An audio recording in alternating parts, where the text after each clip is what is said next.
সংসারে কাজকর্ম করার সময় কি এই দোয়াটা পড়া যাবে? এই দোয়া পড়তে আমার ভালো লাগে। দোয়াটা হলো লা ইলাহা ইল্লা আনতা সুবহানাকা ইন্নী কুনতু মিনাজ জালিমিন। আমাদের মা বোনদের জন্য, এমনকি আমাদের ভাইদের জন্য খুব গুরুত্বপূর্ণ এই জিজ্ঞাসাটা। আমাদের কাজে কামের ফাঁকে, আপনি খেতে খামারে কাজ করছেন, আপনি অন্য অন্য জায়গায় কাজ করছেন, দোকানদারি করছেন, মা বোনরা বাসা বাড়িতে কাজ করছে, এই কাজের ফাঁকে ফাঁকে তাসবিহ জিকির করা যাবে, বরং করাই উচিত। অতএব এই যে দোয়া ইউনুস লা ইলাহা ইল্লা আনতা সুবহানাকা ইন্নী কুনতু মিনাজ জালিমিন, এটার ফজিলত জানেন?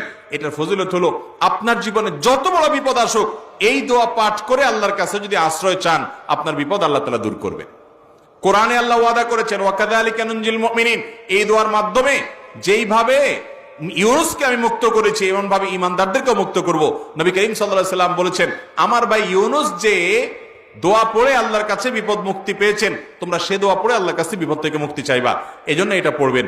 আর বিপদ মুক্তি ছাড়াও এমনি বেশি বেশি করে আপনি দোয়া ইউনুস পড়তে পারেন কাজের ফাঁকে।